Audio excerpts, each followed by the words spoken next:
యోగా మేట్ల కోసం గొడవేంటి అసలు? రోజు రోజుకి ఎందుకంత దిగజారిపోతున్నాం?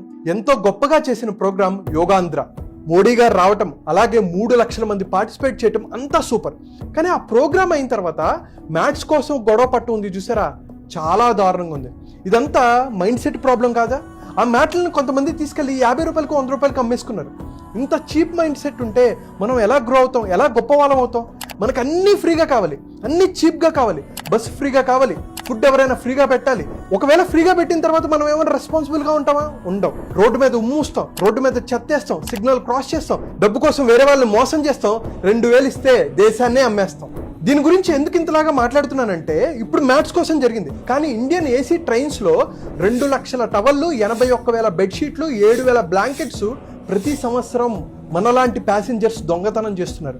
రైల్వే స్టేషన్స్లో కొంతమంది గుట్కాలు తిని ఊసేస్తారు కదా, ఒక సంవత్సరానికి 1,200 కోట్లు గుట్కాలు తిని ఊసిన దాన్ని క్లీన్ చేయడం కోసం గవర్నమెంట్ ఖర్చు పెడుతుందంటే ఎంత దారుణమో మనం అర్థం చేసుకోవాలి. ఇవంతా ఎవరు బాధ్యులు? మనం కాదా? మనం రెస్పాన్సిబుల్గా ఉండి, మనం న్యాయంగా ధర్మంగా ఉంటే మనం డెవలప్మెంట్ ఎక్స్పెక్ట్ చేయొచ్చు. మనం న్యాయంగా లేకుండా, ధర్మంగా లేకుండా మనం పిచ్చి పనులు చేస్తూ మనం ఎలా గ్రో అవ్వాలనుకుంటాం, కంట్రీ ఎలా డెవలప్ అవ్వాలనుకుంటున్నాం?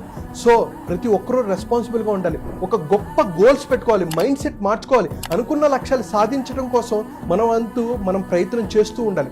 సో అది ఎలా చేయాలి? గొప్ప గోల్స్ ఎలా పెట్టుకోవాలి, అనుకున్న లక్ష్యాలు ఎలా సాధించాలి, హెల్త్ పరంగా, వెల్త్ పరంగా, కెరీర్ పరంగా, బిజినెస్ పరంగా, రిలేషన్షిప్ పరంగా ఎలా గ్రోత్ సాధించాలి, స్ట్రెస్ ఫ్రీ లైఫ్ని ఎలా అనుభవించాలి, వీటన్నిటి కోసం తెలుగువారు ఎక్కడున్న అద్భుతమైన విజయాన్ని సాధించాలి అనడానికి నేను సహాయం మీకు చేస్తాను. సో కింద కనిపిస్తున్న నెంబర్కి కాల్ ఆర్ మెసేజ్ చేసి 2 hour free mindful millionaire master క్లాస్కి ఫ్రీగా రిజిస్టర్ చేసుకోవచ్చు.